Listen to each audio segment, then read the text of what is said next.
La ville de Médine baignait dans une atmosphère de sérénité. Depuis que le messager de Dieu y avait émigré, les croyants vivaient dans la lumière de la foi, guidés par la révélation et fortifiés par la présence du prophète bien-aimé. Parmi les compagnons, il y avait Oussama ibn Zayd, radiyallahu anhu, surnommé le bien-aimé, fils du bien-aimé, car son père, Zayd ibn Haritha, radiyallahu anhu, avait été l'un des proches du prophète, adopté comme fils avant l'islam et aimé profondément. Quant à Oussama, il était comme un petit-fils pour le messager, toujours à ses côtés, toujours entouré de sa tendresse. C'est lui qui rapporta cette histoire bouleversante, une histoire qui révéla le cœur compatissant du prophète et qui démontra que l'amour et la miséricorde sont au centre de la foi. L'appel d'une fille endeuillée. Un jour, une nouvelle arriva dans la maison bénie du prophète. La fille bien-aimée du messager, selon de nombreux récits, il s'agissait de Zainab, radiyallahu anha, envoya un émissaire avec un message chargé de douleur. Elle dit « Mon fils est dans l'agonie de la mort, viens donc auprès de nous. » Ces mots traversèrent l'air comme une flèche. L'amour d'un père pour sa fille et l'amour d'un grand-père pour son petit-fils se mêlaient à l'urgence de la situation. Mais le messager de Dieu, dans sa sagesse et sa sérénité, envoya d'abord un messager de retour. Il fit transmettre ces paroles pleines de foi et de rappel. « Inna lillahi ma akhadh wa lahu ma a'ta wa kullu shay'in 'indahu bi ajalin musamma faltasbir wa litahtasib » Tout appartient à Dieu, ce qu'il prend comme ce qu'il donne, et il a fixé pour chaque chose un terme précis. Fais donc preuve de patience dans l'espoir que Dieu te récompense. Ces paroles sont un rappel éternel. La vie et la mort ne sont pas entre les mains des hommes, mais entre celles d'Allah. Ce que nous possédons, même nos enfants, nous est confié temporairement. L'insistance douloureuse, la fille du prophète, dans sa peine immense, ne put se contenter de ce rappel, aussi beau soit-il. Elle envoya de nouveau quelqu'un auprès de son père. Cette fois avec insistance, presque avec supplication. Elle disait en substance « Ô père, je t'adjure de venir. Ma douleur est trop grande, viens être à mes côtés. » Devant cette insistance, le messager de Dieu se leva, car il était le plus compatissant des hommes, et il savait que la présence d'un père auprès de sa fille en détresse était une miséricorde en elle-même. Il se mit en marche, accompagné de quelques-uns de ses plus nobles compagnons. Sad ibn Ubada, radiyallahu anhu, chef des Ansar, Mu'ad ibn Jabal, radiyallahu anhu, le savant parmi les compagnons, Ubay ibn Ka'b, radiyallahu anhu, maître du Coran, Zayd ibn Thabit, radiyallahu anhu, scribe de la révélation, et d'autres encore, dont la présence témoignait de la gravité du moment. L'enfant, entre la vie et la mort. Lorsque le prophète arriva, on lui présenta l'enfant. Un petit garçon, fragile, dont le souffle devenait irrégulier. Sa poitrine se soulevait et retombait avec peine. Ses yeux étaient troubles. Son âme luttait entre ce monde et l'au-delà. On l'amena jusqu'au messager, et celui-ci le prit sur ses genoux. L'enfant tremblait. Sa respiration saccadée faisait mal à entendre. Le prophète posa sa main bénie sur lui, et ses yeux commencèrent à se remplir de larmes. Oui, le sceau des prophètes, l'homme le plus ferme dans l'épreuve, celui qui avait traversé 1000 difficultés, se mit à pleurer.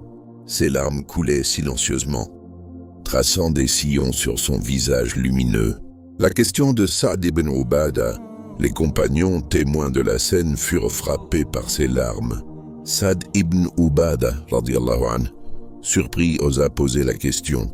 « Ya Rasulallah, ma hadha » Ô messager de Dieu, qu'est-ce donc que cela? Il voulait comprendre, car les hommes de son époque, surtout les Arabes d'avant l'islam, considéraient souvent les larmes comme un signe de faiblesse. Mais le prophète, dans sa sagesse infinie, leur expliqua la réalité. La réponse pleine de lumière, le messager de Dieu répondit par des mots qui résonnent encore aujourd'hui, plus fort que 1000 leçons. هذه رحمة جعلها الله في قلوب عباده Ceci est une miséricorde que Dieu a placée dans le cœur de ses serviteurs. Puis il ajouta dans une autre version, في قلوب من شاء من عباده وإنما يرحم الله من عباده الرحماء. Dans le cœur de qui il veut parmi ses serviteurs. Et Dieu n'est miséricordieux qu'avec ceux de ses serviteurs qui sont eux-mêmes miséricordieux. Ces paroles étaient comme un rayon de lumière. Elles enseignaient que pleurer par miséricorde, par compassion, n'est pas une faiblesse mais une force spirituelle. Celui qui ne ressent pas de miséricorde, celui qui n'a pas de larmes à verser pour la douleur des autres, est privé d'une des plus grandes bénédictions d'Allah. Une scène gravée dans l'histoire.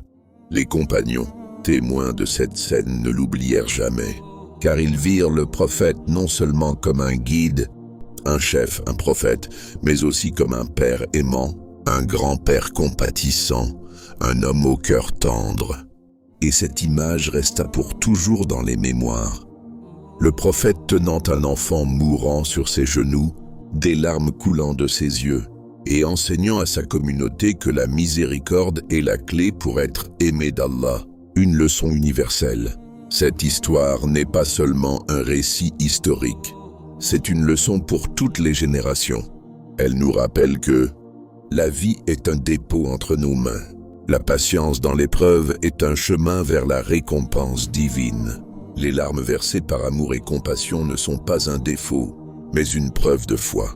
Celui qui veut la miséricorde d'Allah doit d'abord être miséricordieux envers les créatures. Transition vers la suite. Ainsi se termine le premier fragment de ce récit bouleversant. Mais ce n'est que le début, car derrière ces larmes du messager se cache une vision plus vaste, celle d'une communauté appelée à être la communauté de la miséricorde, à incarner l'amour, la compassion et la tendresse dans un monde de dureté. Et dans les chapitres suivants, nous verrons comment ce message de miséricorde s'étend à toutes les sphères, dans la famille, entre les croyants, envers les enfants, et même envers les animaux. Lorsque les larmes du messager de Dieu coulèrent ce jour-là, les compagnons comprirent que ce n'était pas un simple moment d'émotion. C'était une leçon divine, une démonstration vivante que la Rahma, la miséricorde, est au cœur même de l'islam. Les compagnons et leur étonnement. Les compagnons étaient des hommes habitués aux épreuves. Ils avaient traversé des batailles, vu le sang couler, souffert de la faim et de l'exil. Beaucoup d'entre eux avaient grandi dans une société pré-islamique où les cœurs étaient durs, où l'on considérait les larmes comme une faiblesse et où l'on allait parfois jusqu'à enterrer vivantes les petites filles par honte. Alors, voir le prophète, l'homme le plus fort, le plus digne, le plus résilient, verser des larmes pour un enfant à l'agonie, c'était une révolution spirituelle. Leurs cœurs s'ouvrirent à une nouvelle compréhension. La vraie force n'est pas dans l'absence d'émotion. La vraie force est dans la capacité à aimer, compatir, pleurer pour les autres. Le rappel du prophète, le messager répéta ce jour-là une vérité que beaucoup de gens oublient. Innama yarhamullahu min ibadihi ar-ruhama. Dieu n'est miséricordieux qu'envers ceux de ses serviteurs qui sont miséricordieux. Ces paroles résonnaient comme une condition, un avertissement et une promesse à la fois. Une condition. Si tu veux être enveloppé par la miséricorde divine, sois miséricordieux avec les autres. Un avertissement. Si ton cœur est sec, si tu es dur et insensible, tu risques d'être privé de la douceur d'Allah. Une promesse, chaque larme sincère, chaque geste de tendresse, chaque acte de compassion rapproche le serviteur de son Seigneur. Le prophète, modèle de tendresse familiale. Ce récit nous montre aussi le rôle unique du prophète au sein de sa famille. Il n'était pas seulement le messager de Dieu, il était aussi un père et un grand-père. Quand sa fille l'appela, il répondit. Quand son petit-fils fut à l'agonie, il le prit dans ses bras. Et quand la douleur submergea son cœur, il laissa ses larmes couler, sans honte, mais avec dignité. Un jour, le prophète embrassa son petit-fils Al-Hassan, radiyallahu anhu. Un bédouin présent à ce moment fut surpris et dit « Vous embrassez vos enfants, nous ne les embrassons pas. » Le prophète le regarda et dit « Que puis-je faire si Allah a retiré la miséricorde de ton cœur ?» Cette parole illustre que ne pas être capable d'aimer ou de montrer de l'affection est un signe de dureté spirituelle, la miséricorde envers les enfants. Le prophète multipliait les exemples de tendresse envers les plus petits. Un jour, il priait en congrégation. Pendant sa prosternation, son petit-fils Al-Hussein monta sur son dos. Le prophète resta prosterné plus longtemps que d'habitude. Les compagnons, surpris, lui demandèrent ensuite pourquoi. Il répondit « Mon petit-fils s'est accroché à mon dos et je n'ai pas voulu le précipiter. » Quelle image bouleversante! Le messager, en pleine prière devant Dieu, prolongue sa prosternation par tendresse pour un enfant. Ce geste enseignait à toute la communauté que la miséricorde envers les enfants est une adoration en soi. La miséricorde comme clé du paradis. Dans une autre occasion, le prophète enseigna « Ar-Rahimuna yarhamuhumur Rahman, irhamu man fil ardi yarhamkum man fis sama » Les miséricordieux recevront la miséricorde du tout miséricordieux. Soyez miséricordieux envers ceux qui sont sur terre, et celui qui est au ciel sera miséricordieux envers vous. Ce hadith relie directement notre comportement envers les créatures à la manière dont Allah nous traitera. Tu veux qu'Allah te pardonne? Pardonne aux autres. Tu veux qu'Allah te soulage? Soulage les autres. Tu veux qu'Allah te couvre de sa miséricorde? Couvre les autres de la tienne. La compassion des compagnons après cette leçon. Les compagnons, témoins de la scène de l'enfant mourant, furent profondément marqués. Ils comprirent que la foi ne résidait pas seulement dans la prière et le jeûne, mais aussi dans la douceur du cœur. Ainsi, on raconte que Umar ibn al-Khattab, radiyallahu anhu, connu pour sa fermeté et son autorité, devint plus tendre après avoir observé les enseignements du prophète. Un jour, il vit un homme porter son enfant avec froideur. Umar, radiyallahu anhu, lui dit « Porte-le avec douceur, embrasse-le, car c'est ainsi que le messager de Dieu nous a appris. Les pleurs ne sont pas une faiblesse. » Le prophète versa des larmes à plusieurs reprises dans sa vie. Il pleura lorsqu'il enterra son fils Ibrahim. Il pleura lorsqu'il entendit certains versets du Coran. Il pleura en priant pour sa communauté.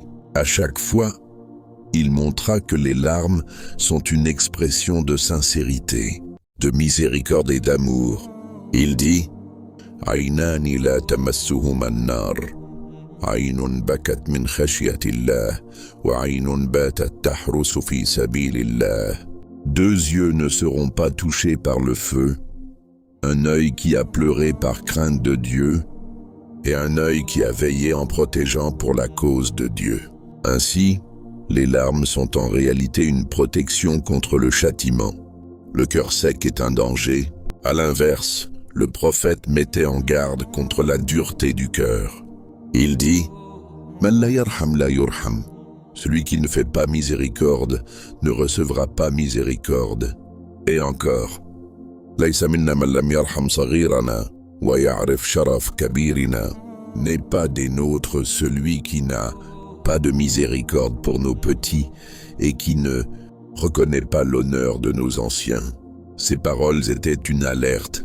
La foi n'est pas complète si le cœur reste dur, insensible, incapable de compassion. Conclusion de la deuxième partie.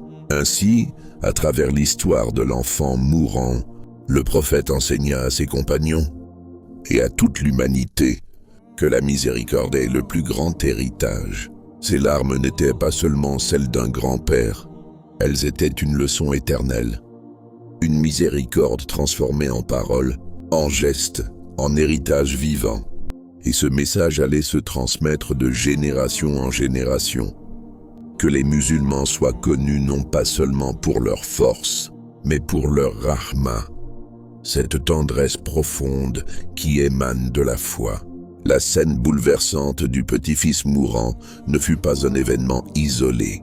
Elle était le reflet d'une lumière constante qui illuminait la vie du prophète, car sa miséricorde n'était pas limitée à sa famille.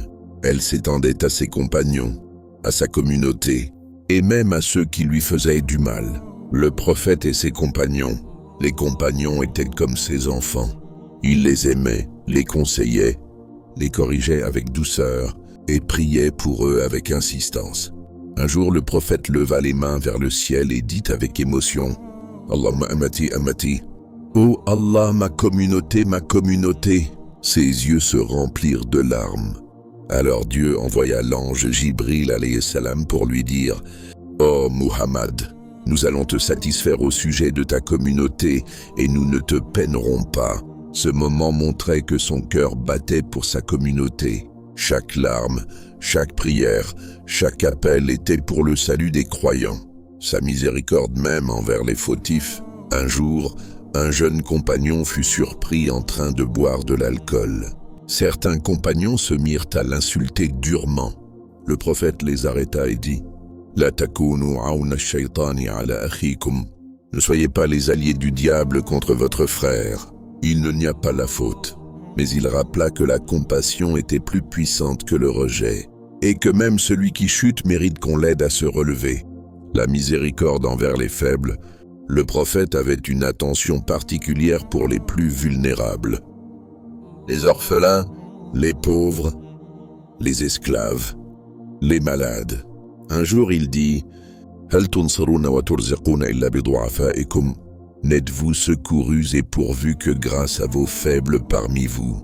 Ces mots bouleversants enseignaient que la force d'une communauté ne réside pas dans ses puissants, mais dans la protection de ses faibles. La miséricorde même envers les ennemis, la grandeur de la rahma du prophète, se voyait surtout dans sa manière de traiter ses ennemis. À la Mecque, lorsqu'il subissait persécution et humiliation, il ne cessa jamais d'invoquer pour eux. Un jour, on lui demanda de maudire les Quraysh. Il répondit « Inni lam ab'ath la'anan, wa innama ba'athat rahma » Je n'ai pas été envoyé comme maudisseur, j'ai été envoyé comme miséricorde. Le jour de Taïf, un des moments les plus douloureux de sa mission fut le rejet à Taïf. Les habitants l'avaient chassé à coups de pierre, jusqu'à ce que son corps soit couvert de sang. Alors que l'ange de la montagne lui proposait de détruire la ville, le prophète leva les yeux au ciel et dit « Allahumma hda qawmi fa innahum la ya'lamoun » « Oh Allah, guide mon peuple, car ils ne savent pas. » C'est là que réside la véritable miséricorde. Priez pour ceux qui t'ont blessé. Espérez leur salut plutôt que leur destruction. La conquête de la Mecque.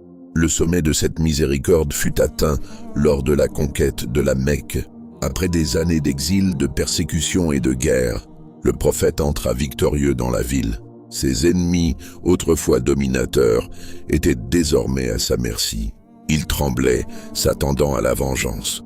Mais le prophète dit, en rappelant les paroles de Youssouf alayhi salam à ses frères, « La tuthrib alaykum al-yawm, yaghfirullahu lakum, wa huwa arhamur rahimin. » Pas de blâme sur vous aujourd'hui, qu'Allah vous pardonne, et il est le plus miséricordieux des miséricordieux.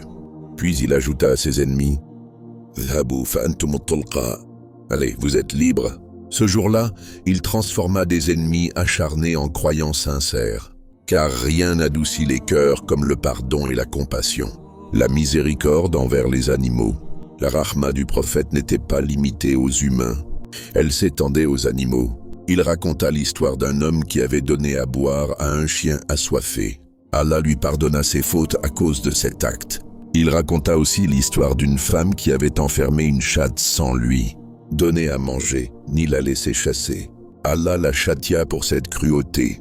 Puis il dit, « Fi kulli kabidin ratbata ajr » Pour chaque être vivant qu'on traite avec bonté, il y a une récompense. Le cœur universel du prophète, tout dans la vie du messager, était empreint de rahma. Sa parole, ses gestes, ses décisions. Même lorsqu'il devait combattre, son objectif n'était jamais de détruire, mais de libérer les cœurs de l'ignorance et de l'oppression. Le Coran lui-même atteste وَمَا أَرْسَلْنَاكَ إِلَّا رَحْمَةً لِلْعَالَمِينَ. Nous ne t'avons envoyé que comme une miséricorde pour les mondes. Surat Al-Anbiya 127. Ce verset résume toute sa mission. Il n'était pas seulement une miséricorde pour les musulmans, il était une miséricorde pour toute l'humanité, et même pour toute la création. La leçon pour la communauté, en voyant la scène de l'enfant mourant, puis en méditant sur l'ensemble de la vie du prophète, on comprend le message. La foi véritable n'est pas dans la dureté, ni dans l'orgueil, ni dans la vengeance. La foi véritable est dans un cœur rempli de miséricorde. Chaque croyant est appelé à être un miroir de cette rahma, à être une source de douceur pour sa famille, de tendresse pour ses enfants, de pardon pour ses ennemis et de compassion pour toute créature vivante. Conclusion de la 3e partie. Ainsi, les larmes du prophète sur l'enfant mourant n'étaient que la porte d'entrée. Elles ouvraient sur une mer infinie de miséricorde, qui s'étendait de sa famille à ses compagnons, de ses compagnons à ses ennemis, et de ses ennemis à toute l'humanité. Et ce message résonne jusqu'à aujourd'hui. Si tu veux la miséricorde d'Allah soit miséricordieux. Il était une fois, dans un royaume lointain, un souverain dont le pouvoir s'étendait sur des terres immenses et des peuples innombrables. Son palais dominait la capitale vaste, ornée de colonnes hautes et de portes massives décorées d'or et d'ivoire. Le roi, assis sur son trône sculpté dans la pierre précieuse et recouvert de tissus brodés, se croyait l'unique maître de ses sujets. Il exigeait d'eux soumission et obéissance, et beaucoup parmi le peuple, par crainte ou par ignorance, le considéraient presque comme une divinité. Mais derrière ce pouvoir, il existait un homme discret, tapi dans l'ombre, un sorcier. Cet homme, aux cheveux blanchissants et aux mains ridées, était depuis longtemps au service du roi. On racontait qu'il avait le pouvoir d'influencer les cœurs, de tromper les esprits et de manipuler la réalité par ses artifices. En vérité, ce n'étaient que des illusions, des ruses diaboliques, mais elles suffisaient à maintenir l'autorité du roi sur les masses. Le sorcier était son allié, son conseiller secret, celui qui renforçait la peur et l'admiration du peuple à l'égard du souverain. Avec le temps, pourtant, le sorcier sentit que ses forces déclinaient, ses mains tremblaient, ses yeux fatiguaient, sa mémoire faiblissait. Il savait que son heure approchait et qu'il ne pourrait plus servir le roi comme autrefois. Alors il demanda une audience au souverain. Le roi, curieux, ordonna qu'on le fasse entrer. Le vieil homme se prosterna avec difficulté, sa voix faible mais encore empreinte d'une certaine autorité. « Ô roi puissant, maître des terres et des hommes, dit-il d'une voix rauque, j'ai servi ton trône toute ma vie, mais je suis désormais vieux et fatigué. Il est temps que je transmette mon savoir à un jeune homme, afin qu'il continue après moi ce que j'ai commencé. Envoie-moi donc un garçon vif et intelligent, pour que je lui enseigne la magie et qu'il devienne ton nouveau soutien. » Le roi réfléchit un instant. Il savait combien la présence du sorcier lui était précieuse pour contrôler son peuple. Sans lui, son autorité risquait de vaciller. Alors il acquiesça. « Oh, qu'il en soit ainsi. Je choisirai parmi mes jeunes sujets celui qui sera digne de recevoir ton enseignement. » Et le roi ordonna que l'on cherche dans la ville un garçon courageux et prometteur. Après quelques jours, ses serviteurs découvrirent un jeune homme, intelligent, vif et respecté de sa famille. Il n'était pas issu d'une lignée noble, mais il possédait une détermination et une clarté d'esprit qui impressionnaient ceux qui le connaissaient. Le roi le convoqua, lui parla et décida qu'il serait l'élève du sorcier. Dès lors, chaque jour, le jeune homme devait quitter sa maison pour se rendre auprès du sorcier et recevoir son enseignement.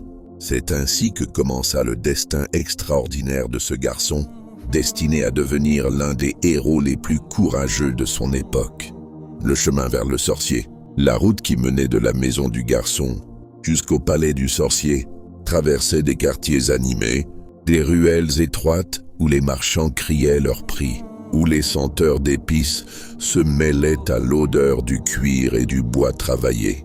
Mais au-delà de la ville, Le chemin se faisait plus calme, bordé d'arbres qui projetaient leur ombre sur le sol chaud.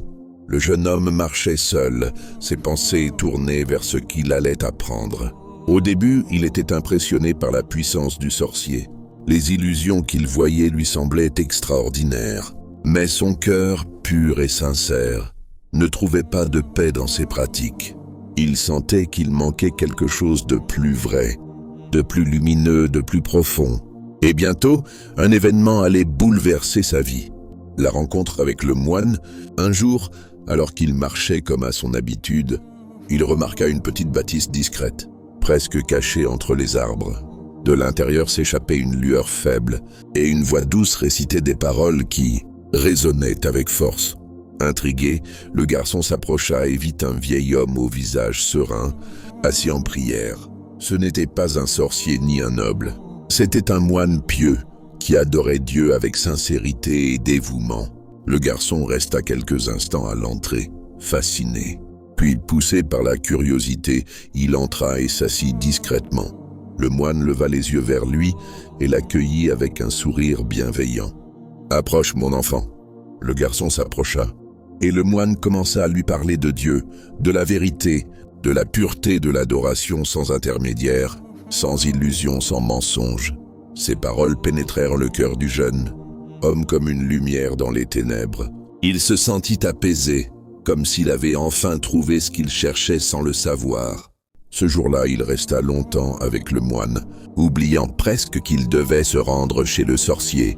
Quand enfin il arriva chez ce dernier, il était en retard. Le sorcier, furieux, le frappa pour son absence. Le garçon blessé retourna chez lui le cœur lourd. Le lendemain, il fit la même chose. Il s'arrêta chez le moine, écouta ses paroles avec avidité, puis alla chez le sorcier. Encore une fois, il fut battu pour son retard.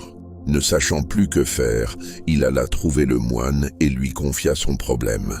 Le vieil homme sage lui dit alors « Ya bunayya, idha khashita min as-sahir faqul habasani ahli, wa idha khashita min ahlika faqul habasani as-sahiru » Mon enfant, si tu crains la colère du sorcier, dis-lui « Ma famille m'a retenu ». Et si tu crains la colère de ta famille, dis-leur « C'est le sorcier qui m'a retenu ». Le garçon apprit à jongler ainsi entre les deux mondes, celui du sorcier, où il subissait la contrainte et l'illusion, et celui du moine, où il trouvait la vérité et la lumière. Le dilemme du cœur. Chaque jour, son cœur s'attachait davantage aux paroles du moine. Il découvrait la grandeur d'Allah, la beauté de la foi sincère, et il sentait en lui une force nouvelle. Mais en même temps, il continuait à fréquenter le sorcier, par ordre du roi, et il voyait la tromperie, la noirceur, le mensonge. Deux chemins s'ouvraient devant lui, celui de l'illusion et de la magie, ou celui de la vérité et de la foi. Et bientôt, un événement décisif allait le pousser à faire son choix. Le temps passa, et le jeune homme continuait son étrange double vie. D'un côté, il se rendait chez le sorcier pour apprendre ses ruses. Et de l'autre, il s'asseyait auprès du moine pour écouter les enseignements de la vérité. Son cœur, cependant, penchait de plus en plus vers la lumière. Chaque mot du moine était comme une goutte d'eau fraîche, tombant sur une terre assoiffée.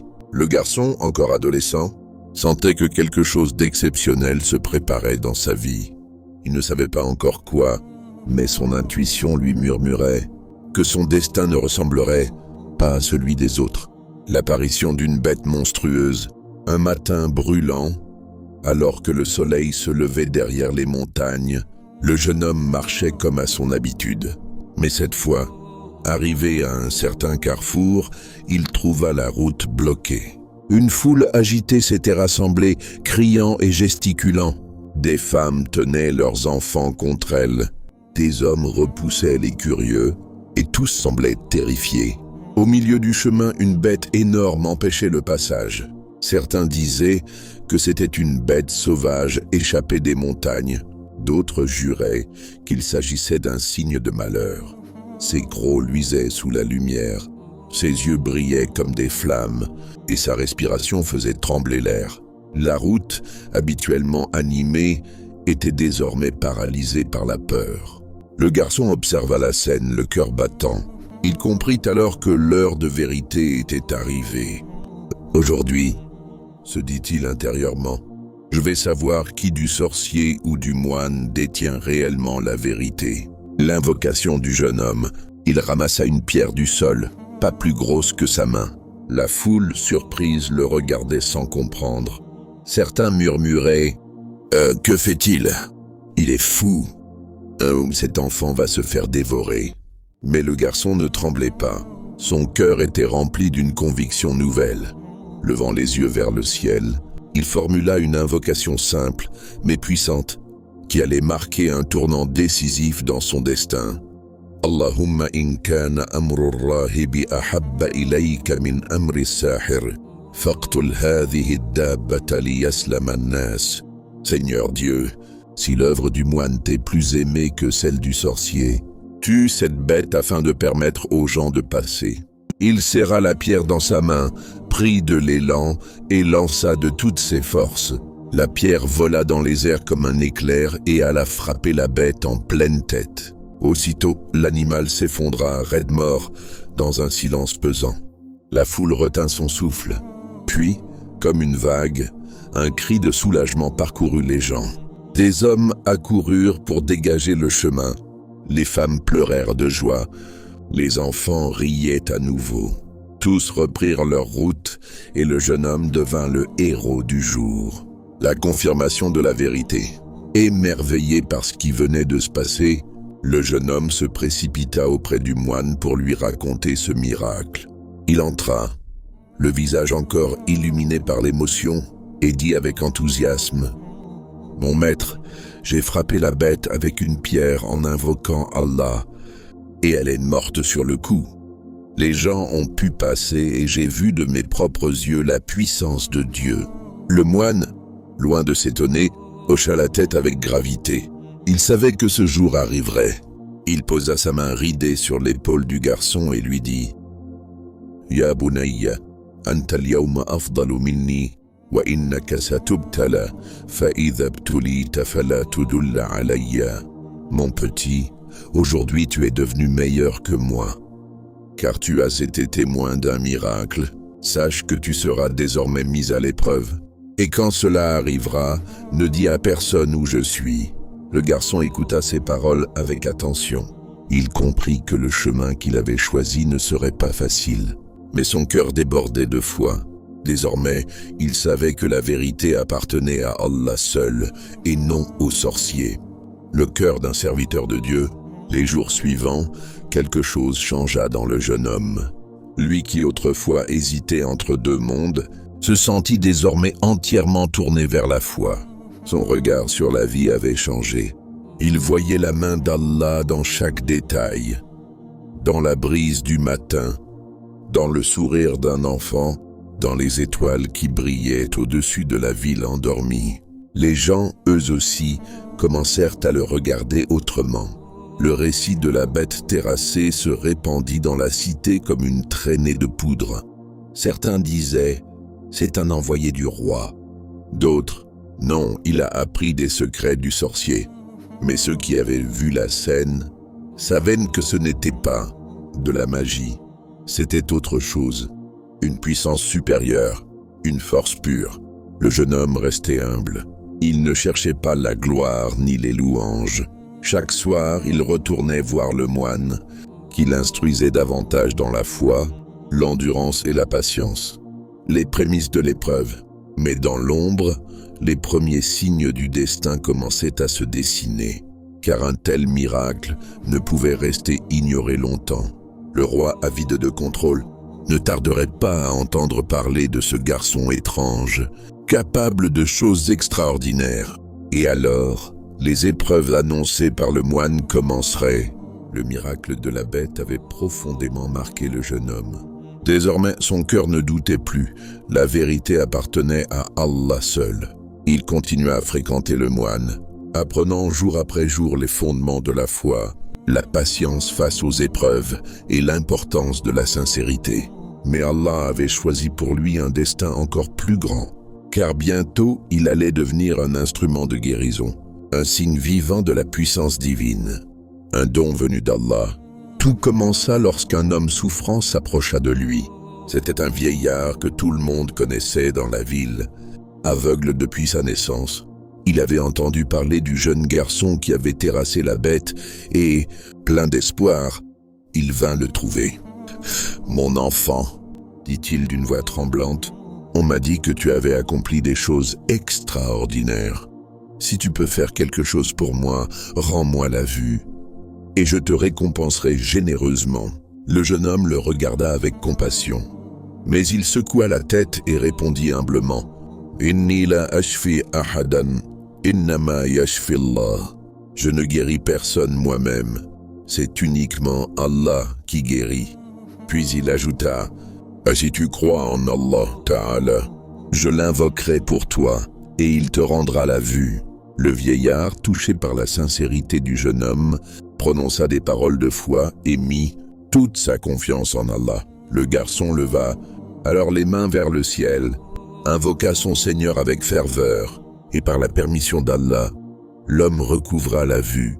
Le vieillard pleura de joie, tomba à genoux et dit, « Ah, je crois en Allah, Seigneur des mondes. » La nouvelle se répandit rapidement.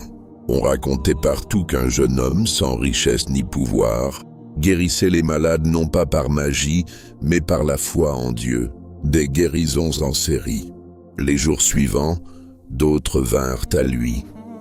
Des hommes couverts de lèpre, des enfants atteints de fièvres incurables, des femmes au visage marqué par la souffrance. Et à chacun le jeune homme répétait la même chose. « Inni la ashfi ahada, walakin Allah huwa alladhi yashfi. » Je ne guéris personne, mais c'est Allah qui guérit. Et chaque fois qu'il invoquait Allah, par sa permission, la guérison descendait. Les aveugles retrouvaient la vue, les malades reprenaient des forces, les cœurs s'emplissaient de foi. La réputation du jeune homme grandissait à tel point qu'elle franchit bientôt les murs du palais. Et c'est là qu'un tournant décisif eut lieu. Le courtisan du roi. Parmi les proches du roi, il y avait un homme important, un courtisan respecté qui assistait souvent aux assemblées royales. Mais ce courtisan avait un malheur. Il était devenu aveugle. Malgré toutes les richesses et les médecins que le roi avait mis à sa disposition, personne n'avait réussi à lui rendre la vue. Quand il entendit parler du jeune homme, il se fit conduire jusqu'à lui, accompagné de serviteurs qui portaient des coffres remplis d'or, de bijoux et de tissus précieux.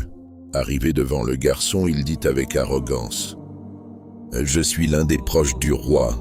Si tu réussis à me guérir, tout ce que tu vois ici sera à toi. » Le jeune homme, calme et humble, répondit sans hésitation, « Amma ana fala ashfi ahadan, innama yashfi Allahu, fa in anta amanta billahi da'awtuhu fashafaka. » Quant à moi, je ne guéris personne. C'est Allah seul qui guérit. Si tu crois en Allah, je l'invoquerai et il te guérira. Le courtisan étonné fronça les sourcils, mais dans son cœur quelque chose vibra. Lui qui avait tout perdu à cause de sa cécité, il sentit que ce garçon ne parlait pas comme les autres. Ce n'était ni une ruse ni une illusion. Alors, avec une sincérité qu'il n'avait jamais ressentie auparavant, il dit « J'ai cru en Allah, Seigneur des mondes. » Le jeune homme leva les mains, invoqua son Seigneur et aussitôt, le courtisan recouvra la vue. Ses yeux s'ouvrirent à la lumière et il vit le monde comme jamais auparavant. Ému aux larmes, il remercia Allah et devint un croyant sincère. La foi s'invite dans le palais. De retour au palais, le courtisan s'assit à sa place habituelle auprès du roi. Le souverain, remarquant son regard retrouvé, ne put cacher sa surprise. « Oh, qui donc t'a rendu la vue ?» demanda-t-il. Le courtisan répondit avec fermeté. « Rabbi wa rabbuka Allahu. » Mon Seigneur et ton Seigneur, c'est Allah. Le roi furieux se leva de son trône et cria « Y as-tu un Seigneur autre que moi ?» Le courtisan, désormais affermi dans sa foi, répliqua sans peur « Mon Seigneur et ton Seigneur est Allah, Ta'ala. » La colère du roi éclata comme un tonnerre. Lui qui se croyait divinité sur terre Il ne pouvait tolérer qu'un de ses plus proches serviteurs reconnaisse un seigneur au-dessus de lui. Il ordonna aussitôt qu'on jette le courtisan en prison et qu'on le torture jusqu'à ce qu'il livre le secret de sa guérison. L'arrestation du jeune homme, sous la douleur des tourments, le courtisan finit par révéler le nom du jeune homme. On envoya alors des soldats pour l'arrêter. Conduit devant le roi, le garçon fut interrogé. Le souverain le fixa d'un regard dur et dit « Ô jeune homme, on m'a rapporté que tu as rendu la vue à des aveugles, que tu as guéri des lépreux et que tu accomplis des choses incroyables. Est-ce avec ta magie que tu fais cela ?» Le garçon sans peur répondit « Inni la ashfi ahadan, innama yashfi Allah. » Je ne guéris personne moi-même, c'est Allah seul qui guérit. Le roi gronda de colère. Il fit enfermer le jeune homme et ordonna qu'on le torture, espérant le briser et lui faire renier sa foi. Mais le garçon resta ferme, répétant sans cesse que son Seigneur était Allah. Sous la douleur, il finit par révéler le nom du moine. Le martyre du moine et du courtisan. On fit venir le moine devant le roi. Celui-ci lui dit avec arrogance « Renie ta foi, sinon tu mourras. » Mais le moine refusa avec calme. Alors, on apporta une grande scie qu'on plaça sur sa tête. Le roi ordonna, et ils le scièrent en deux. Son âme s'envola vers Allah, martyr digne et noble. Puis on fit venir le courtisan. Le roi lui dit « Renie ta foi, sinon tu mourras. » Mais le courtisan refusa. La scie fut posée sur sa tête, et il fut lui aussi tranché en deux. Son sang coula sur le sol, mais son âme partit vers Allah. Récompensé pour sa sincérité, le jeune homme face à l'épreuve, enfin, on fit venir le jeune homme. Le roi lui dit avec fureur, « Renie ta foi, ou tu connaîtras le même sort. » Mais le garçon refusa. Alors, le roi ordonna à ses hommes de l'emmener loin pour l'éliminer en secret. Ce fut le début d'une nouvelle épreuve, encore plus terrible, qui allait démontrer la grandeur d'Allah et la fermeté de ce jeune croyant. Le temps s'écoulait et la réputation du jeune garçon commença à se répandre dans la cité, ce qui avait commencé comme une histoire discrète. Un simple miracle de la pierre contre la bête sauvage devint rapidement un récit porté de bouche en bouche. Les gens racontaient qu'il possédait une force mystérieuse, une lumière intérieure, une bénédiction qui le distinguait de tous. Un jour, alors qu'il marchait dans les ruelles animées, une femme âgée l'arrêta par la manche et dit d'une voix tremblante « Oh mon fils, on raconte que tu peux guérir les malades. Peux-tu aider mon enfant ?» Le garçon se souvint alors de ce que son maître, le moine, lui avait enseigné. « N'attribue jamais le pouvoir à toi-même. Dis toujours que c'est Allah qui guérit. » Alors il posa sa main sur l'enfant malade et murmura « Allahumma ashfi, oh Allah, guéris-le » Et l'enfant ouvrit les yeux, son souffle revint et son corps fragile se remit à bouger. Les gens qui assistèrent à la scène restèrent sans voix. Certains pleuraient, d'autres levaient les mains vers le ciel en disant « Ce jeune homme est béni, ce n'est pas de la magie, mais une vérité supérieure. » La guérison de l'aveugle, la renommée du garçon atteignit même les plus hauts rangs du royaume. Un des courtisans du roi, un homme riche et respecté, souffrait de cécité depuis des années. Aucun médecin, aucun sorcier, aucune potion n'avait pu lui rendre la vue. Il entendit parler du garçon et fit venir des serviteurs pour le chercher. Lorsqu'il se retrouva face à lui, il dit « Je t'apporterai or et argent, terres et biens, si tu rends mes yeux à la lumière. » Le jeune garçon répondit calmement, sans se laisser séduire par la richesse. « Inni la ashfi ahadan, innama yashfi Allah ta'ala. » Je ne guéris personne, c'est Allah, exalté soit-il, qui guérit. Le courtisan resta silencieux un instant, surpris par une telle réponse. Personne dans la cour du roi n'avait jamais parlé ainsi. Puis il demanda « Et si ton Seigneur me guérit, croirai-je alors en lui ?» Le garçon posa doucement sa main sur ses yeux et invoqua Allah, et aussitôt, la lumière inonda de nouveau les pupilles du courtisan. L'homme, bouleversé, vit de ses propres yeux la clarté du monde et tomba à genoux, les larmes coulant sur son visage. Il proclama d'une voix forte « Amant billahi rabbil ghulam » « Je crois en Allah, le Seigneur de ce garçon. » La propagation de la foi. À partir de ce moment, le message se répandit dans les maisons, les marchés et même dans les cercles secrets de la cour. Ceux qui avaient été guéris racontaient leur histoire. Les témoins parlaient du jeune garçon et de son Dieu unique, celui qui guérissait sans potion, sans incantation, sans sacrifice. Chaque jour, de nouvelles personnes se tournaient vers Allah. Des pauvres, des riches, des vieillards, des jeunes. Tous trouvaient dans ce message une vérité que les idoles de pierre et les charmes du sorcier n'avaient jamais pu offrir. Le roi, lui, n'était pas encore au courant. Il se préoccupait de son pouvoir, de ses conquêtes, de son autorité. Mais dans l'ombre, une foi nouvelle grandissait et bientôt, elle atteindrait même son palais. La mise à l'épreuve du courtisan. Un jour, le roi fit appeler son courtisan qui avait retrouvé la vue. En le voyant, il s'étonna. « Qui t'a rendu la vue ?» Le courtisan, fidèle à sa nouvelle foi, répondit sans hésiter. « Rabbi, mon seigneur. » Le roi fronça les sourcils. « As-tu donc un autre seigneur que moi ?» Le courtisan répondit avec courage. « Mon seigneur est ton seigneur, c'est Allah, le seigneur des mondes. » À ces mots, le roi entra dans une colère noire. Il le fit torturer jusqu'à ce qu'il avoue le nom du jeune garçon. Et ainsi, le roi commença à découvrir qu'un secret se tramait dans son royaume, un enfant qu'Allah avait choisi pour défier le pouvoir des tyrans. Le roi, frustré et enragé de voir le garçon devenir un symbole vivant de résistance et de foi, décida de mettre fin à son existence par tous les moyens. Première tentative, la montagne. Le roi choisit des soldats parmi ses hommes de confiance, des guerriers robustes et déterminés. Il leur dit « Emmenez-le en haut de la montagne.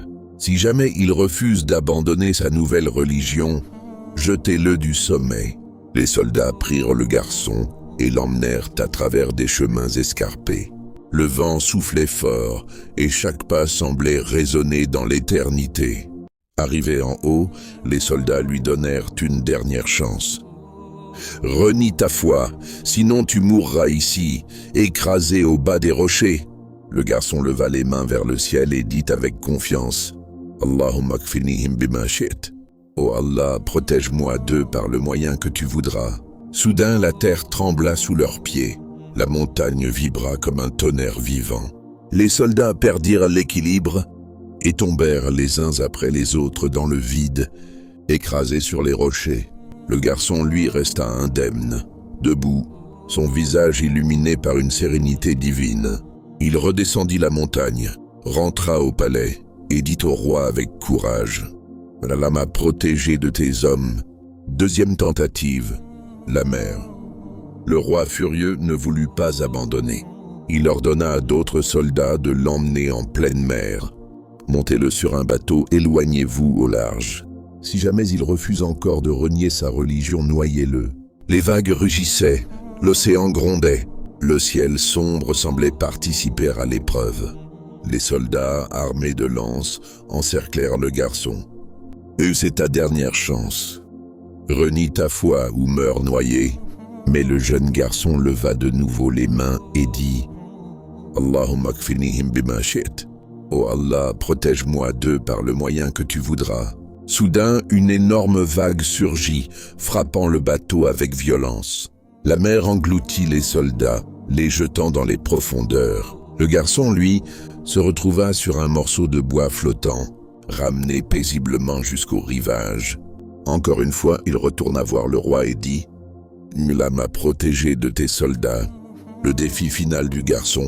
Le roi, abasourdi, ne savait plus quoi faire. Le garçon alors prit l'initiative. « Tu ne pourras jamais me tuer de ta propre volonté. Mais si tu veux vraiment me tuer, je vais t'indiquer comment faire. » Le roi, intrigué, l'écouta attentivement. Le garçon continua. « Rassemble ton peuple sur une grande place. Attache-moi à un tronc. Prends une flèche de mon carquois. Place-la dans ton arc et dis devant tout le monde « Bismillahi Rabbil Ghulam » au nom d'Allah, le Seigneur de ce garçon. Et alors seulement tu pourras me tuer. Le martyre du garçon, le roi convoqua tout le peuple. La grande place se remplit. Hommes, femmes, enfants, vieillards. Tous voulaient assister à ce moment. Le garçon fut attaché, solidement lié à un tronc de bois. Le roi prit une flèche du carquois du garçon, tendit son arc et, sous les regards de la foule, prononça malgré lui les mots que le garçon lui avait appris. « Bismillahi Rabbil Ghulam » au nom d'Allah, le Seigneur de ce garçon. La flèche siffla dans l'air, transperça la tempe du garçon, et celui-ci posa sa main sur la blessure, sourit et rendit son âme à Allah. La foi du peuple. Un silence pesant envahit la place. Puis, comme une vague irrésistible, toute la foule cria d'une seule voix « Amanna bi Rabbil Ghulami » Nous avons cru au Seigneur de ce garçon. Le roi se sentit trahi. Tout son stratagème avait eu l'effet inverse. Au lieu de tuer la foi, il l'avait répandue dans tout son royaume. Le fossé en feu, fou de rage, le roi ordonna de creuser d'immenses fossés tout autour de la ville. On y alluma des flammes dévorantes. Puis il proclama « Oh, que ceux qui persistent dans leur foi en ce Seigneur soient jetés dans le feu. » Et les croyants, hommes, femmes, enfants, s'avançaient un à un. Ils avaient le choix, renier leur foi et vivre, ou rester fidèles et mourir brûlés. Mais aucun ne céda. Ils plongeaient dans les flammes, leurs visages illuminés d'une foi inébranlable. L'épreuve de la mère et de son enfant. Une femme s'avança portant son bébé dans les bras. Face au feu, son cœur de mère trembla. Elle hésita, reculant un instant. Mais alors, par un miracle, l'enfant parla avec une voix claire. « Oh ma mère, sois patiente, car tu es sur la vérité. » En entendant ces mots, son visage s'illumina.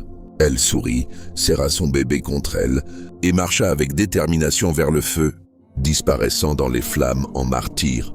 Conclusion spirituelle. Ainsi se termina l'histoire du garçon, du roi et du fossé. Le roi voulut éteindre la lumière de la foi, mais Allah l'éleva encore davantage.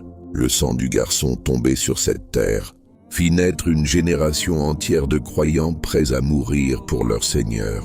Le prophète, en racontant ce récit, voulait montrer que la vérité triomphe toujours, même face aux tyrans les plus puissants. Leçon pour aujourd'hui. La vraie force n'est pas dans la tyrannie, mais dans la foi. Un seul croyant sincère peut changer le destin d'un peuple. Les épreuves sont la clé de la victoire spirituelle. Médine, la cité illuminée par la présence du prophète, était alors le cœur battant de l'islam naissant. Ces rues simples, bordées de maisons en briques de terre, respiraient à la fois l'humilité et la grandeur. Chaque jour, les compagnons du messager d'Allah se rassemblaient dans la mosquée pour écouter ses enseignements, prier derrière lui et apprendre à vivre dans l'ombre de la révélation. Mais ce jour-là, un événement bouleversa le calme apparent de la cité.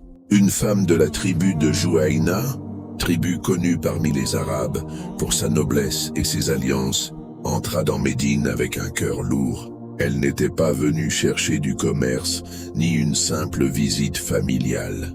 Elle portait en elle une décision qui allait bouleverser sa vie pour l'éternité. Son ventre rond montrait clairement qu'elle était enceinte. Mais derrière cette grossesse se cachait une réalité tragique. L'enfant qu'elle portait n'était pas issu d'un mariage légitime. Elle avait commis un acte interdit, la fornication, et sa conscience ne lui donnait aucun répit. Dans le silence de la nuit, alors que tout le monde dormait, elle n'avait cessé de pleurer, levant les mains vers le ciel.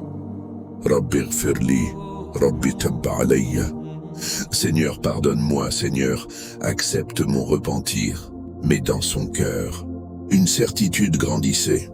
Seul le messager d'Allah pouvait lui indiquer le chemin de la purification.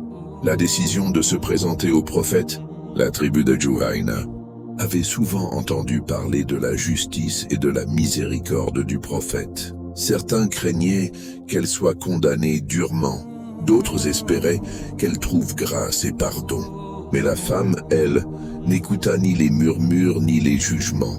Elle savait que son âme ne trouverait la paix que dans la vérité. Alors, un matin, elle prit son courage et se dirigea vers la mosquée du prophète. Les rayons du soleil caressaient les pierres du sol, et le chant du muezzin résonnait encore dans l'air. Allahu Akbar, Allahu Akbar. Allah est le plus grand, Allah est le plus grand. Les habitants de Médine la regardaient passer. Son visage était marqué par la fatigue et les larmes, mais ses yeux brillaient d'une étrange lumière, celle d'une femme prête à donner sa vie pour Allah. L'aveu devant le prophète, devant la mosquée, elle aperçut le messager d'Allah, entouré de ses compagnons. Leur cercle était rempli de respect et d'écoute. Elle s'avança, le cœur battant, et s'arrêta devant lui. Sa voix tremblait, mais ses paroles étaient en clair comme l'éclat du soleil. « Ya Rasulallah, inni usibtu haddan min hududillah, fa'aqimuhu alayya. » Ô messager d'Allah, j'ai transgressé une limite fixée par Allah. Applique sur moi le châtiment qui s'impose. Un silence pesant tomba aussitôt. Les compagnons se regardèrent, certains choqués, d'autres bouleversés par tant de sincérité. Qui pouvait imaginer une femme enceinte venir d'elle-même demander le châtiment suprême? Le prophète leva les yeux vers elle. Ses traits exprimaient à la fois une immense miséricorde et une profonde gravité. Il n'était pas prompt à condamner, ni pressé d'appliquer une peine, car son rôle n'était pas seulement de juger, mais surtout de guider vers la lumière.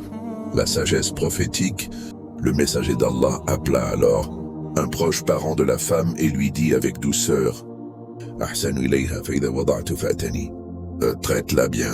Dès qu'elle mettra au monde son enfant, viens me voir. Ces mots résonnèrent comme une vague de soulagement et d'étonnement parmi les compagnons.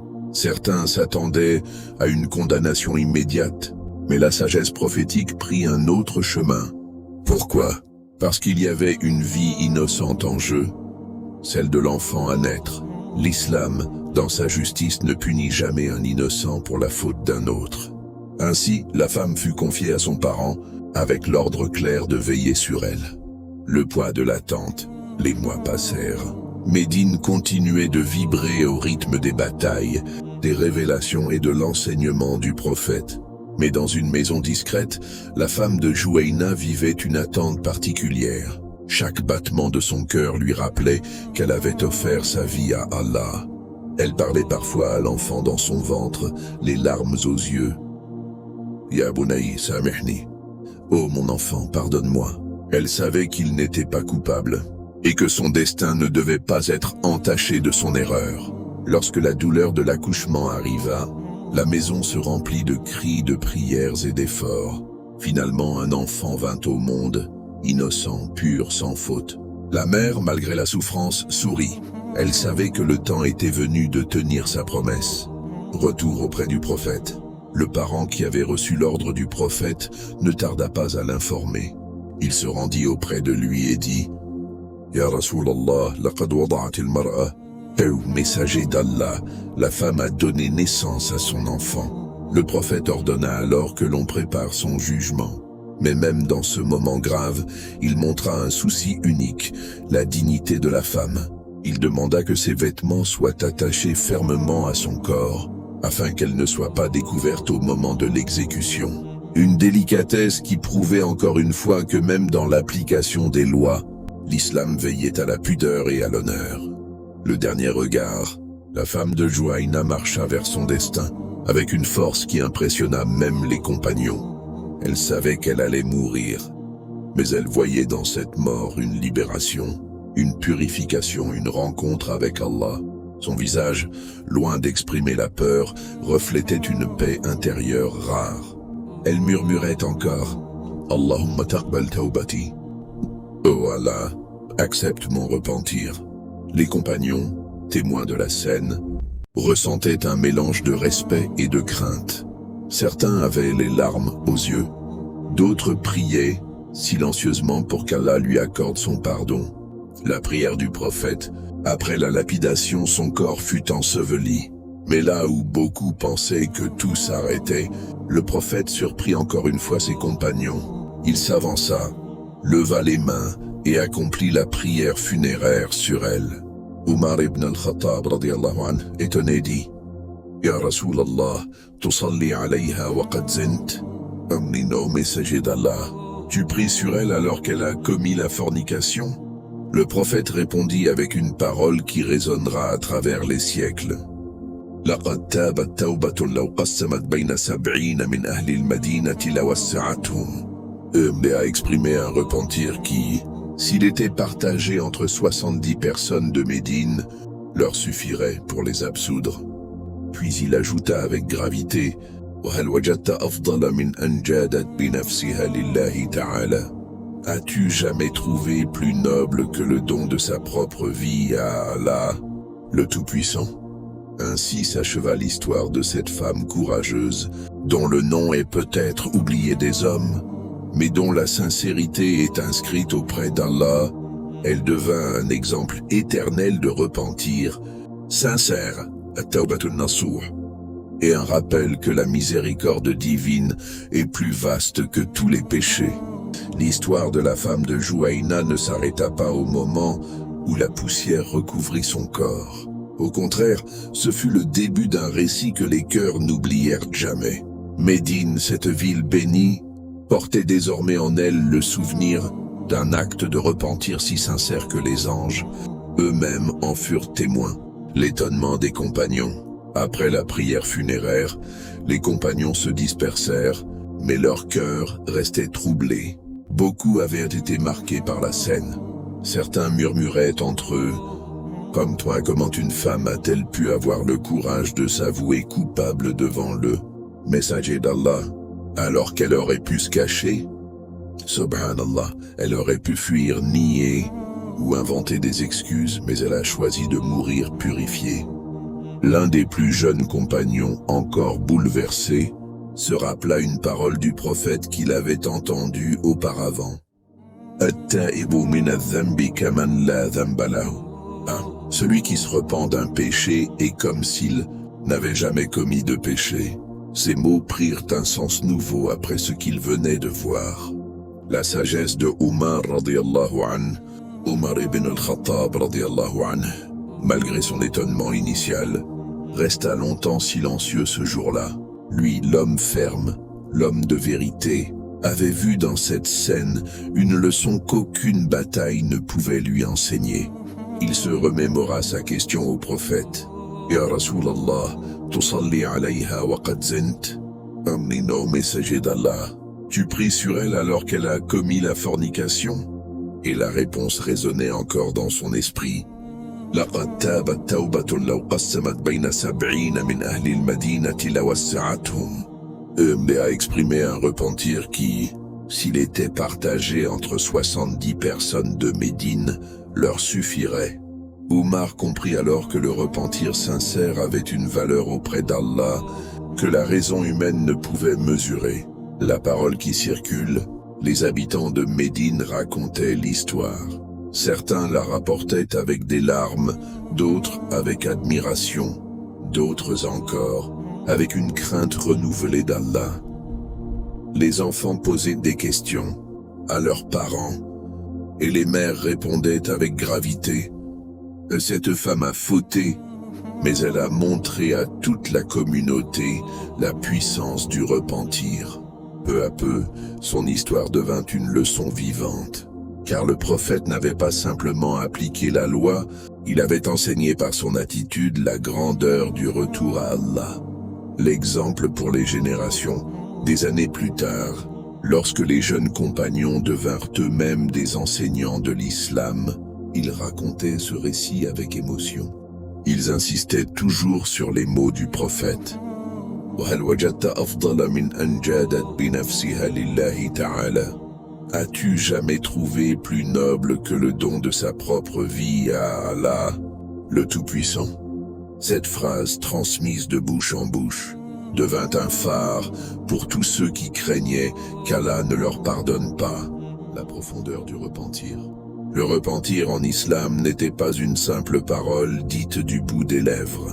C'était une transformation intérieure, une douleur sincère devant la faute et une décision ferme de ne jamais y retourner.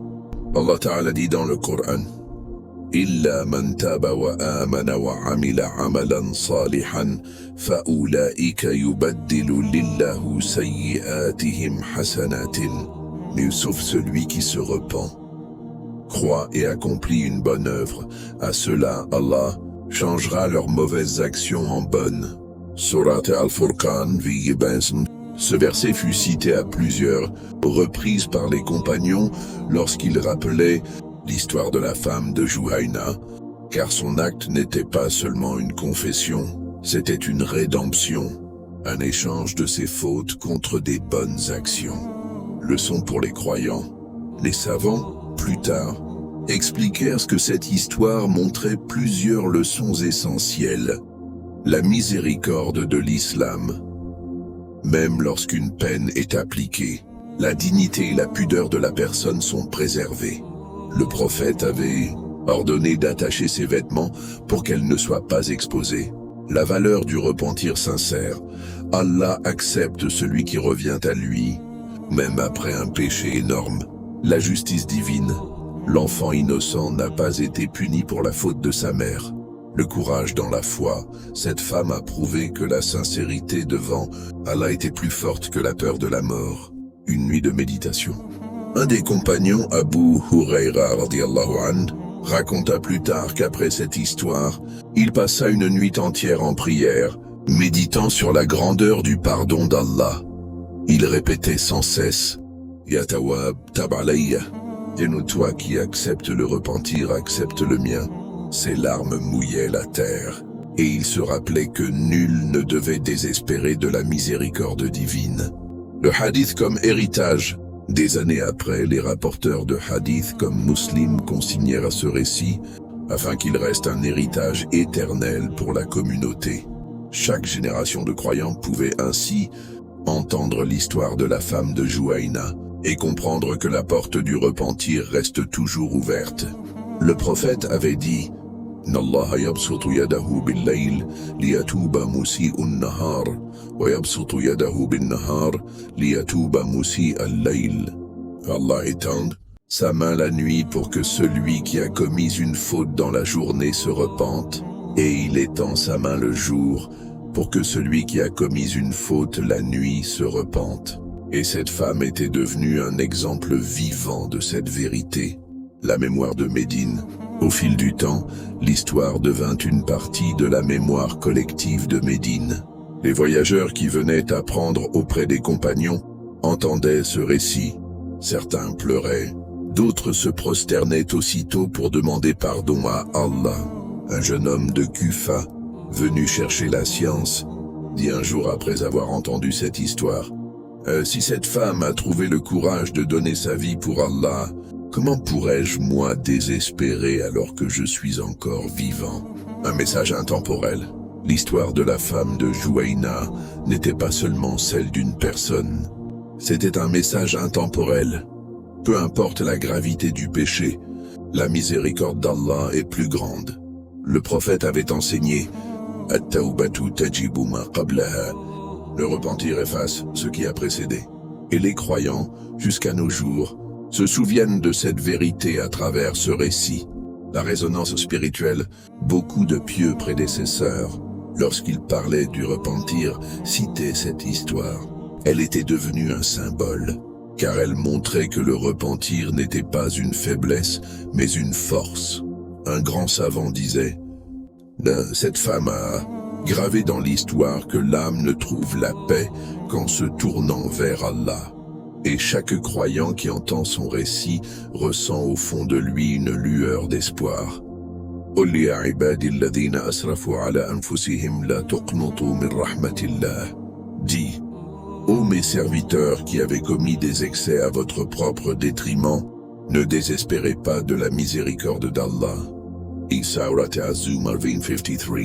Ainsi la femme de Juhayna par son courage, devint une source de lumière pour des générations entières. Elle avait chuté, mais sa chute avait été suivie d'un envol vers Allah. Au cœur d'un ancien village perdu dans les terres arides d'une époque révolue, vivait un homme dont le nom n'a pas été retenu, mais son histoire a traversé les siècles. Cet homme n'était pas un homme ordinaire. Son passé était lourd, sombre, presque impardonnable. Il avait commis des actes terribles. Pire encore, il en avait fait une habitude. Il n'avait pas tué un homme, ni deux, mais 99 âmes ôtées de ce monde par sa main. Et pourtant, malgré ce fardeau immense, une petite lumière brillait encore dans son cœur. Une lumière fragile, celle du regret. Un matin, cet homme se leva, bouleversé. Son cœur, malgré tout ce qu'il avait fait, cherchait une issue. Il s'était demandé, est-ce que quelqu'un comme moi peut encore être pardonné? Est-ce que mon âme a encore une chance auprès d'Allah? Alors il alla poser cette question. Il chercha le plus grand savant de la terre, mais au lieu d'un savant, on lui désigna un moine, un adorateur, pieux certes, mais ignorant de la science. Il s'approcha du moine, le regard inquiet, et lui dit d'une voix tremblante, « J'ai tué 99 personnes. Est-ce qu'il y a pour moi une porte de repentir ?» Le moine sursauta, son visage pâlit, et sans réfléchir, il répondit fermement, « Là, non, un mot. » Un seul mot, brutal, sec, froid. Ce refus glaça le cœur du criminel. Il se sentit rejeté, brisé, et dans un excès de colère et de désespoir, il tua le moine. Il venait de compléter le compte sans meurtre. Mais cette fois, quelque chose avait changé. Ce n'était pas un meurtre par vengeance, ni par plaisir. C'était un meurtre de frustration, un acte terrible, causé par l'erreur d'un homme ignorant qui s'est permis de fermer les portes du pardon d'Allah. Et pourtant, malgré cela, l'homme ne perdit pas espoir. Il reposa la même question. Une nouvelle fois, Louni ala alam ahl al-ard, indiquez-moi l'homme le plus savant de la terre. Cette fois, on lui désigna un vrai savant, un homme pieux, mais aussi connaisseur d'Allah et de sa miséricorde. Il alla le voir et lui dit « J'ai tué 100 personnes. Ai-je encore une possibilité de me repentir ?» Le savant regarda l'homme droit dans les yeux. Il vit dans ses pupilles une sincérité rare, une soif de changement, un cœur brisé mais vivant. Alors il lui répondit « Naam, wa man yahul baynaka wa bayna at-tawba » Oui, et qui donc t'empêche de te repentir? Ces mots furent pour lui comme une pluie sur un désert, une miséricorde inespérée, une lumière dans la nuit. Mais le savant ajouta une condition importante. « Intaliq ila ardi kada wa kada, fa inna biha unasan ya'budun Allah, fa'budi Allah ma'ahum, wa la tarja' ila ardika fa innaha ardu su'. » Va vers telle contrée. Là-bas vivent des gens qui adorent Allah. Adore Allah avec eux, et ne retourne pas dans ton pays, car c'est une terre de mal. Il comprit alors que le changement réel commence aussi par l'environnement. S'éloigner du mal, des habitudes, des gens, des lieux qui nous ramènent vers le péché. Il se mit en route immédiatement. Il n'avait pas perdu de temps. Son cœur brûlait du désir de rencontrer Allah avec un cœur pur. Chaque pas qu'il faisait sur cette terre poussiéreuse était un pas vers la lumière, un pas vers la miséricorde, un pas vers le pardon. Mais alors qu'il n'était qu'à mi-chemin, le destin le rattrapa, la mort le frappa soudainement. Il tomba, seul sur cette route. Son dernier souffle quitta son corps. Il n'avait pas encore atteint la cité des vertueux, et il n'était plus dans la cité du mal. Il était entre les deux. Les anges apparurent pour prendre son âme, mais un désaccord éclata. Les anges de la miséricorde vinrent les premiers. Ils dirent « Ya ta'iban muqbilan biqalbihi ila Allah » Il est venu plein de repentir, se tournant de tout son cœur vers Allah. Mais les anges du châtiment les stoppèrent. Ils dirent « Innahu lam ya'mal khayran qat » Il n'a jamais fait aucun bien dans sa vie. Un conflit éclata dans le ciel. Les deux camps se disputèrent pour cet homme. Était-il digne du paradis ou de l'enfer? Alors Allah envoya un ange en forme humaine pour arbitrer entre eux.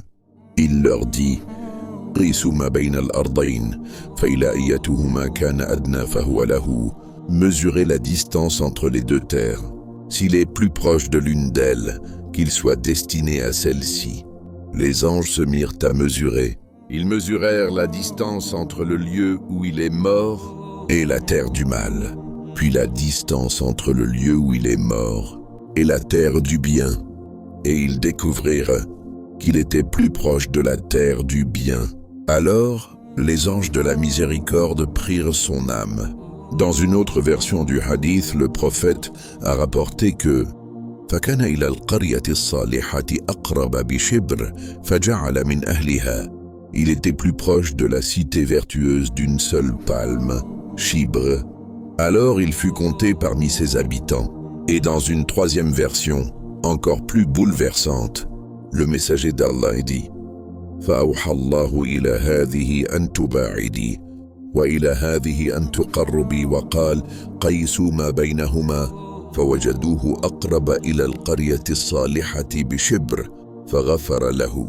Allah inspira à la terre du mal de s'éloigner et à celle du bien de se rapprocher. Puis il dit, mesurez entre elles. Ils le trouvèrent plus proche de la terre du bien d'une palme. Alors Allah lui pardonna. Ainsi, Allah, dans son immense miséricorde, changea même la géographie pour sauver un cœur sincère. Ce n'est pas la distance qui comptait, ni le nombre de meurtres, c'était le repentir, la sincérité et la volonté de changer. Les anges de la miséricorde portèrent l'âme de cet homme vers le ciel.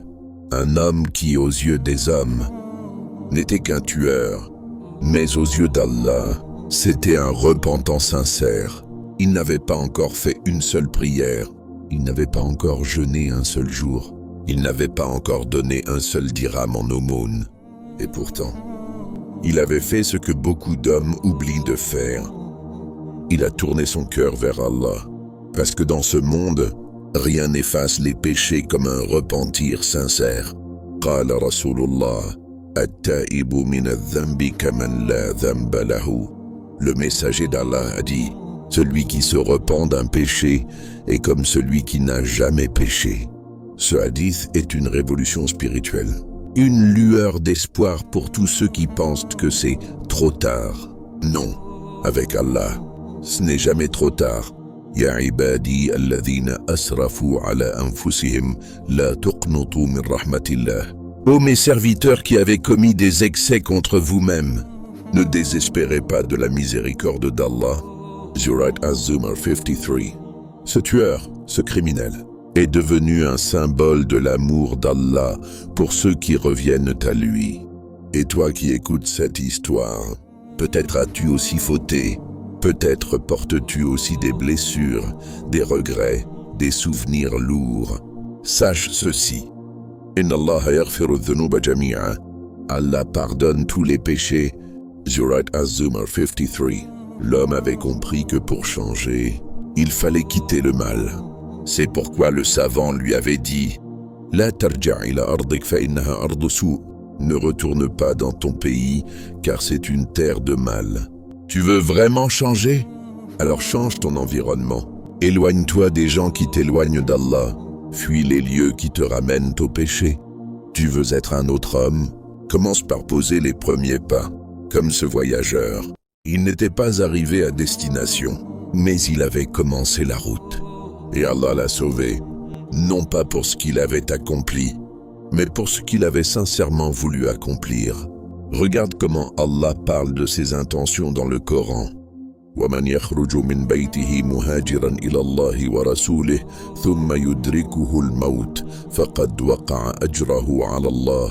Et quiconque sort de sa maison en émigrant vers Allah et son messager, puis que la mort l'atteint, alors sa récompense incombe à Allah.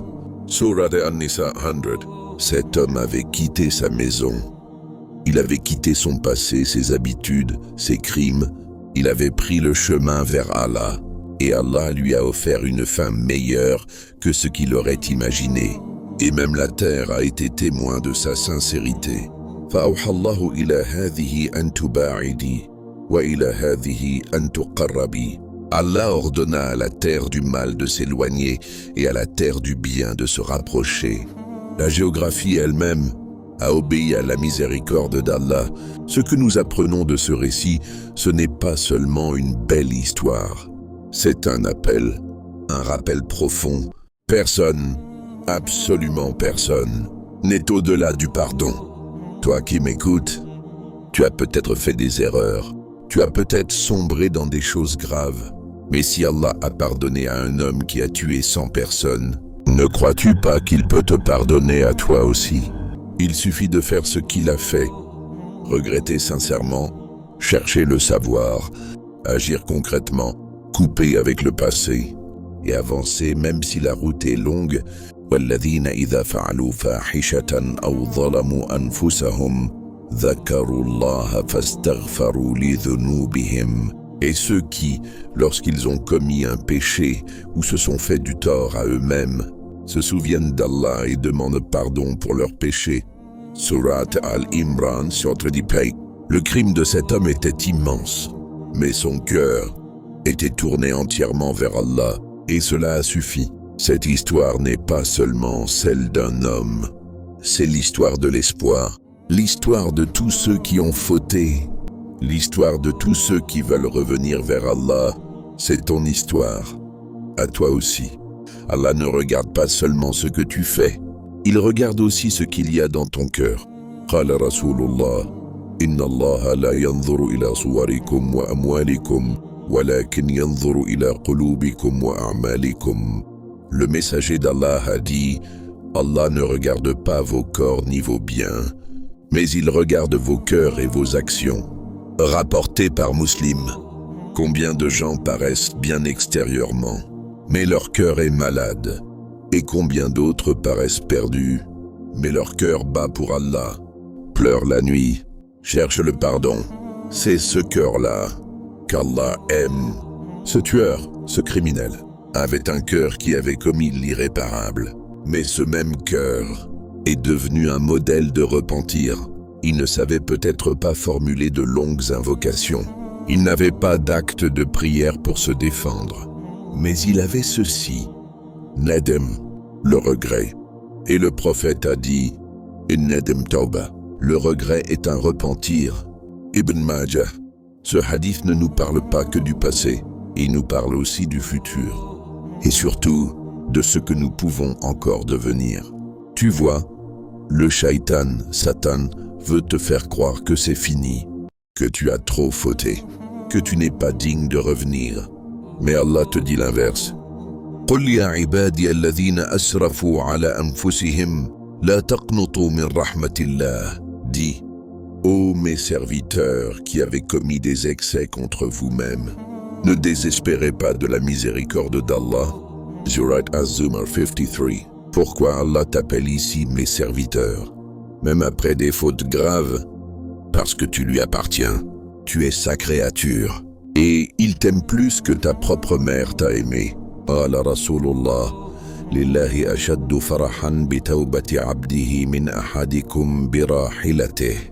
Le prophète a dit, Allah est plus heureux du repentir de son serviteur que l'un des entre vous ne le serait en retrouvant sa monture perdue dans le désert. Rapporté par Bukhari et Muslim, imagine, tu es dans un désert, tu as perdu ta monture. Sur elle, ta nourriture, ton eau, ta vie. Tu t'endors en pensant mourir, puis tu ouvres les yeux et tu la vois devant toi. Tu cries de joie au point de dire des choses insensées. C'est ainsi qu'Allah est heureux quand toi tu reviens à lui. Ce qu'il veut, ce n'est pas ta destruction, mais ton retour. Il est le pardonneur, le miséricordieux, et son pardon n'a aucune limite. Même si tu avais tué 100 personnes, même si tu as passé ta vie loin de lui. وَمَنْ يَغْفِرُ الذُّنُوبَ إِلَّا اللَّهُ. Et qui donc pardonne les péchés si ce n'est Allah? Surat Al-Imran, sourate 10. La leçon de ce hadith est claire. C'est ton intention qui compte. Même si tu meurs sur le chemin, ton pas vers Allah te sauve. On pourrait se demander, pourquoi Allah n'a-t-il pas attendu qu'il arrive dans la cité vertueuse pour lui pardonner? Parce qu'Allah voulait montrer que ce qui sauve, ce n'est pas seulement le résultat, c'est la sincérité du début. Tu n'as pas besoin d'être parfait, tu as juste besoin de vouloir sincèrement changer. Et Allah fera le reste. Regarde ce qu'il dit. وَمَنْ يَتَّقِ اللَّهَ يَجْعَلُ لَهُ مَخْرَجًا وَيَرْزُقُهُ مِنْ حَيْثُ لَا يَحْتَسِبُ. Et quiconque craint Allah, il lui donnera une issue favorable et lui accordera une subsistance d'où il ne s'y attend pas. Surat At-Talaq 2:3. Cet homme sur la route a reçu le plus grand honneur qui soit. Être enterré par les anges de la miséricorde. Pense-y, il est mort seul, sans prière, sans enterrement humain, mais entouré d'anges. Ce n'est pas la façon dont les gens te voient qui compte. C'est la façon dont Allah te voit. Même si tu as honte de ton passé, sache qu'Allah peut transformer ce passé en lumière. فَأُولَئِكَ يُبْدِلُ اللَّهُ سَيِّئَاتِهِمْ حَسَنَاتٍ وَكَانَ اللَّهُ غَفُورًا رَحِيمًا. Cela, Allah changera leurs mauvaises actions en bonnes actions. Et Allah est pardonneur miséricordieux. Surat Al-Furqan 7. Imagine, Allah ne fait pas que pardonner, il transforme tes péchés en récompense. C'est ça l'immensité de sa miséricorde. Alors toi qui écoutes, que vas-tu faire de cette histoire? Vas-tu l'oublier? Ou vas-tu faire comme cet homme et poser ton premier pas vers Allah? Lorsque les anges de la miséricorde portèrent son âme vers le ciel, ils ne portaient pas seulement celle d'un homme.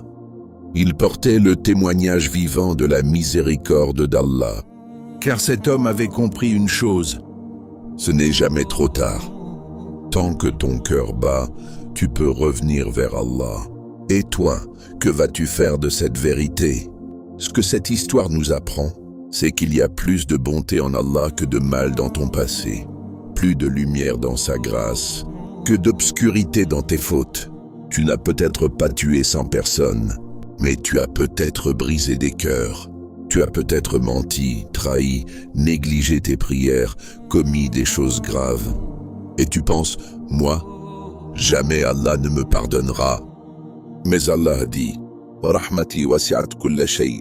Ma miséricorde englobe toute chose.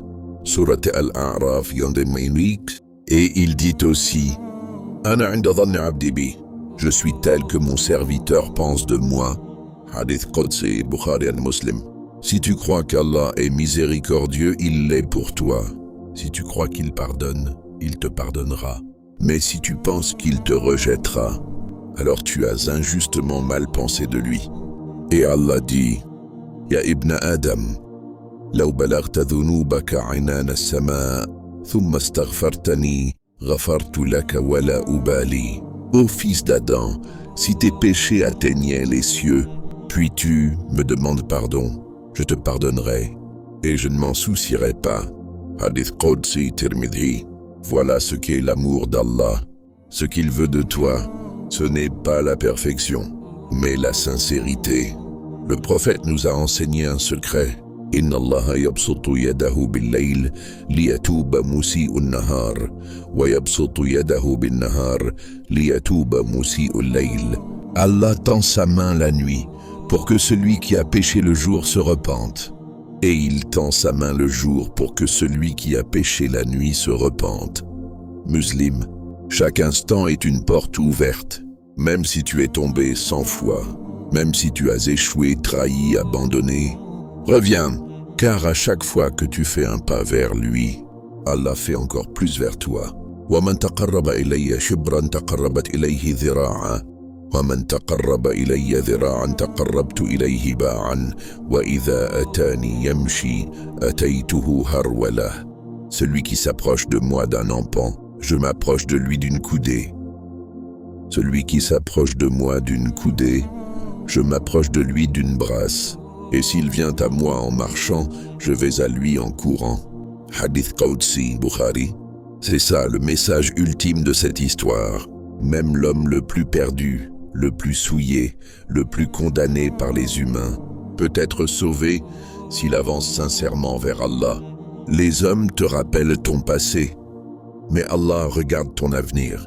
Les gens te jugent sur tes péchés, mais Allah juge ton cœur. Cette histoire nous montre aussi un autre piège. Le danger des gens ignorants qui condamnent les autres. Le moine, dans la première partie, a fermé la porte du repentir à ce criminel. Et son ignorance l'a mené à la mort. Tu peux être pieux, prier, jeûner. Mais si tu ignores la miséricorde d'Allah, tu peux repousser des cœurs qui voulaient revenir à lui. Le vrai savant, lui, a compris l'essentiel. Oui, et qui donc t'empêcherait de te repentir?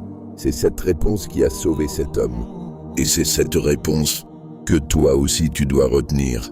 Quelles que soient tes fautes, il existe toujours une voie, une lumière, une porte ouverte vers ton Seigneur.